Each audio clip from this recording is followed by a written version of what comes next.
Howdy, Ravens. Welcome back to another episode of Inside Scoop. I'm Oliver Christie. And I'm G. Will, and we have an exciting weekend of sports, but before we get into it, Kellen, roll that intro.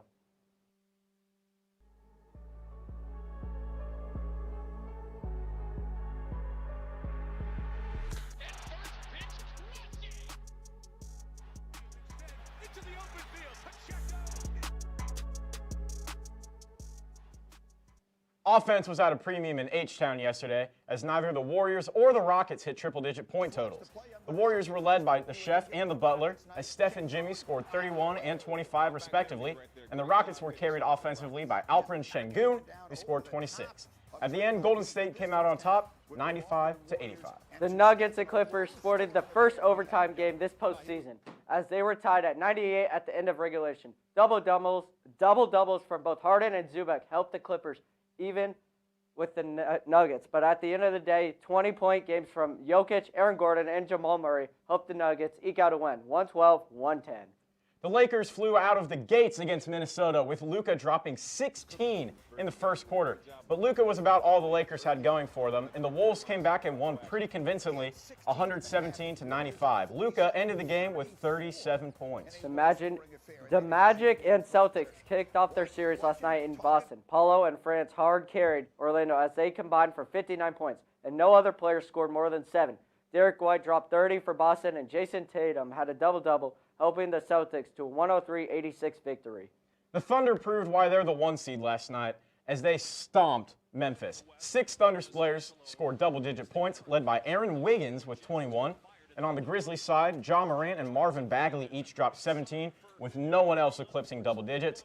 And the Thunder emerged on top 131-80. As per usual, Giannis carried the Bucks this past weekend as he dropped 36 on the Pacers, but 6 double-digit point efforts from Indiana, led by Pascal Siakam with 25, helped the Pacers pass Milwaukee 117-98.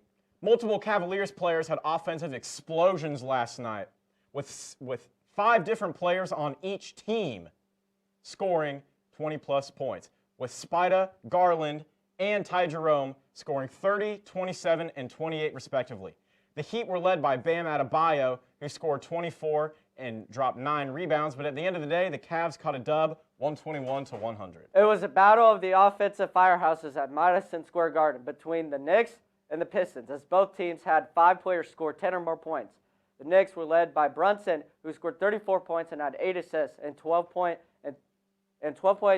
double-double from Cade Cunningham, led by Detroit. But a 40-point fourth quarter from the Knicks helped the Knicks get over the Pistons, 123-122.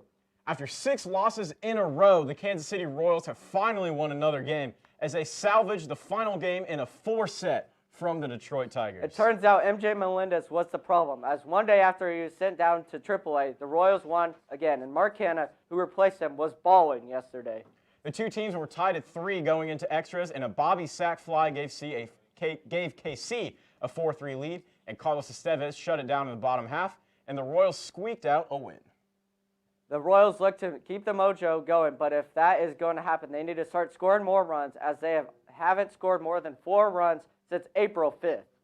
This weekend was the most anticipated Sunflower Showdown in Kansas history, and KU did not disappoint. On Friday night, Jackson Hauge hit a go-ahead 3-run home run to lift the Jayhawks to victory in the opener, 6-3.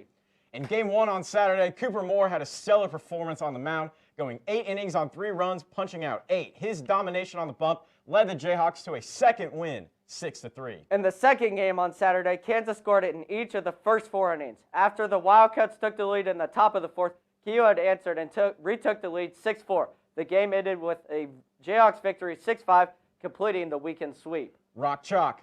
Back to basketball now. Number 1 college prospect Cooper Flagg has officially declared for the NBA draft.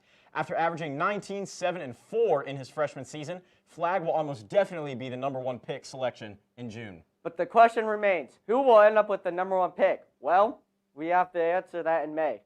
Well, Ravens, that's all the sports news we have from this weekend. Thanks for tuning in to Inside Scoop. For the Raven Network, this has been Oliver Christie. And G. Will. Raven Nation, let's fly.